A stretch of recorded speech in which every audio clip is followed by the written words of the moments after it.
TTV தினகரனை அதிமுக அம்மா அணியின் முகமாக மாற்ற திரைமறைவு வேலைகள் சுறுசுறுப்படைந்துள்ளது.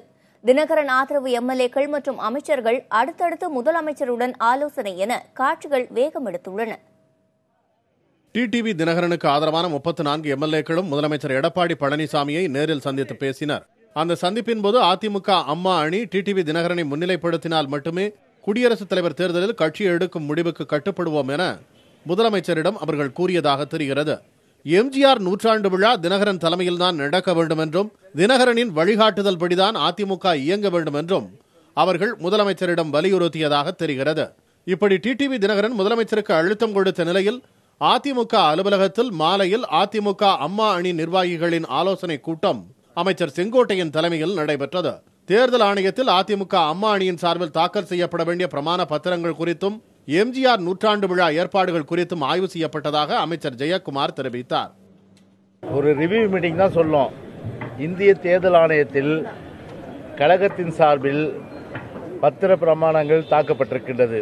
எனவே அதை குறித்து ஒவ்வொரு மாவட்டங்களிலும் ஆய்வு செய்யப்பட்டு ஏற்கனவே 5 லட்சம் அளவிற்கு அங்கே தாக்கல் செய்யப்பட்டு இன்னும் 7 லட்சம் அளவுக்கு தாக்கல் செய்யப்பட்டுள்ளது.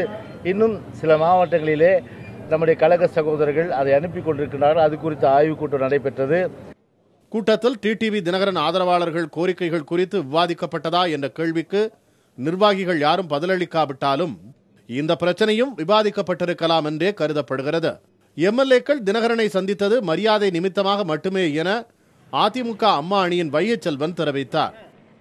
சிறைக்கு சென்றதற்கு பிறகு அவரை மரியாதை நிமித்தமாக சட்டமன்ற உறுப்பினர்கள் ஏனைய கழகத்தினுடைய நிர்வாகிகள் சந்தித்தார்கள்.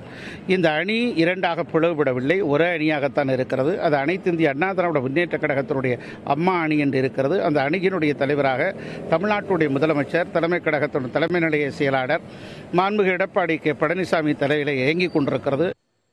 திரைமறைவில் அடுத்தடுத்து பல நிகழ்வுகள் அரங்கேறிக் கொண்டிருக்கும் நேரத்தில் டிடிவி தினகரன் மீண்டும் பெங்களூரு பரப்பன அக்ரஹார சிறையில் உள்ள சசிகலாவை சந்தித்து பேசியுள்ளார்.